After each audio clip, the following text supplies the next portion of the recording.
Chapter 5. Plans are hatched. When Mr. Morales went into the kitchen to get a glass of water, I carefully opened the lock that doesn't lock and slipped out of my cage. I leaped over the chair, then scampered down toward the floor, and I hid in the corner behind the long curtains. Mr. Morales returned, sat down again. The children were still thumping and bumping and were now screaming and screeching as well. "Say, Humphrey, maybe you need some water too," he said, and leaned toward my cage. Mr. Morales gasped when he saw that it was empty. "Humphrey, where did you go?" "Oh, I should have known you'd escape. I'd run away from those kids if I could too. But do me a favor, Humphrey. Please come out." In a panic, he darted around the room. "The kids in room 26 will hate me if I lose you," he said. I felt sorry for Mr. Morales, so I scratched around a little. "There you are," he said, bending down to look at me. "Now let's get you back in your cage." Not quite yet, I thought. He reached down to pick me up, and I scampered forward, just a few inches past his hand. "Don't do this to me, Humphrey," he said. "Cooperate." But I wasn't doing anything to him. I was doing something for him.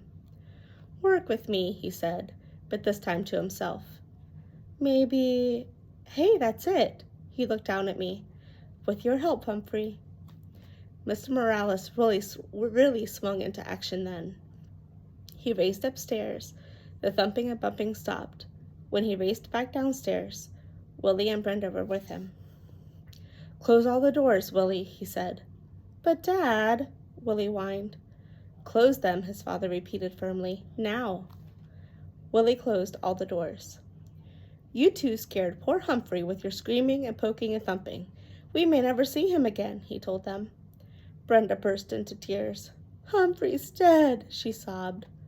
"No, Humphrey's too smart for that," Mr. Morales told her. "But he will run away if you two aren't nice to him." Right. You have to be pretty smart to be a principal. "Now, do you want to help me get Humphrey back?" "Yes," the children shouted. Mr. Morales explained the plan.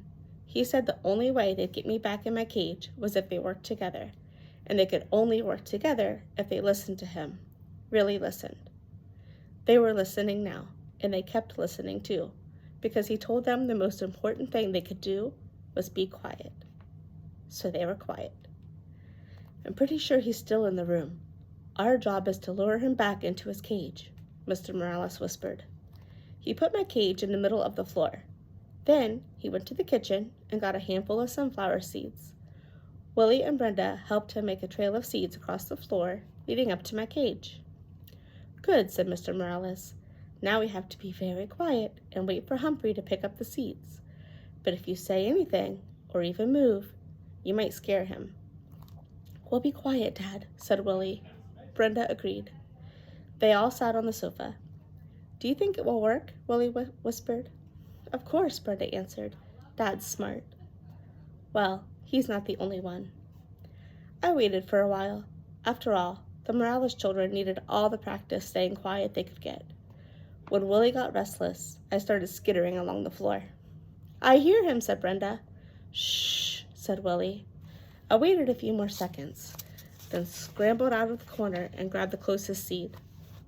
I could hear loud gasps from the children, but I pretended not to notice. I scurried toward the second seed. This plan Mr. Morales and I came up with was tasty, tasty, tasty. I could almost feel 3 pairs of eyes fixed on me, but I ignored them.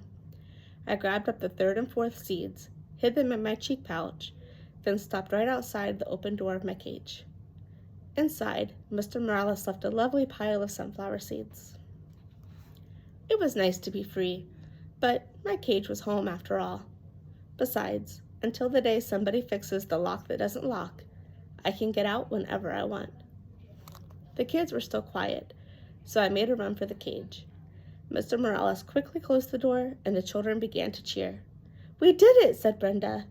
"Dad's the smartest man in the world," said Willie. "Hey, you kids helped. When we cooperate and work together, we make a pretty good team," Mr. Morales told them.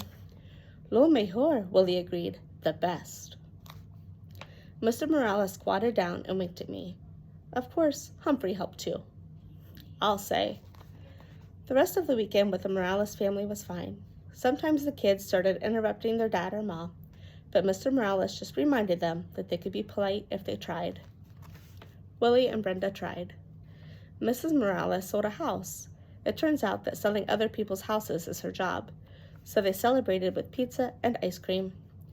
Brenda learned to hold me gently. Willie even cleaned the poo out of my cage, which I appreciated. Life is good. I thought as Mr. Morales drove me back to school Monday morning. Then I remembered Mrs. Brisbane and how she said I was a troublemaker and she was going to get rid of me. Humphrey, you are a true friend, said Mr. Morales as he carried my cage back to room 26. I'll never forget what you did for me. As soon as class started on Monday, Heidi's mom came into the classroom and explained to everyone about taking me home on the weekends. How many of you would be interested? Mrs. Hopper asked. Every single hand in the classroom was raised. Every hand except one, Mrs. Brisbane's. Still, it was a pretty good week. I got a 90% on the vocabulary test. I'll bet Saya got 100%, but she still didn't raise her hand, even though she promised. And Otto talked more and more every night. On Tuesday night, he leaned in close and asked, Humphrey, don't you ever wish you had a girlfriend? Like most hamsters, I'm pretty much of a loner, so I really hadn't thought about it before. I'm not sure, I squeaked. I would like one, said Aldo, a real nice girlfriend. I felt so sorry for Aldo. I squeaked extra loud when he performed his broom balancing act for me. I was still thinking about him on Wednesday, after everyone had left, while there was still light coming in the window. I meandered outside the cage to help myself to any mealworms that Heidi might have left behind when she fed me earlier in the day. The table was covered with newspapers, and while I nibbled, I browsed the news. All of life was there on the pages of the newspaper. Births and deaths, lost pets, sad, sad, sad, funny jokes, good news, and bad news. Then there were the ads. My, there were so many stores, not just Petorama, but Shoesorama and Foodorama and books galore and wide world of tools. And there were other ads too. One in particular caught my eye that afternoon. It read, work nights, lonely, want to meet others who work nights, the Moonlighters Club, for people who work at night. Meetings are held during the day, on weekdays, hikes and outings to restaurants, parks, plays, movies, and much more. There was a name and phone number at the end. I could hardly believe it. This was exactly what Aldo needed. I could already see him, smiling and happy, going to parks and plays with the Moonlighters Club, and having a girlfriend. But how could I get Aldo to read this ad? He'd probably just throw it away.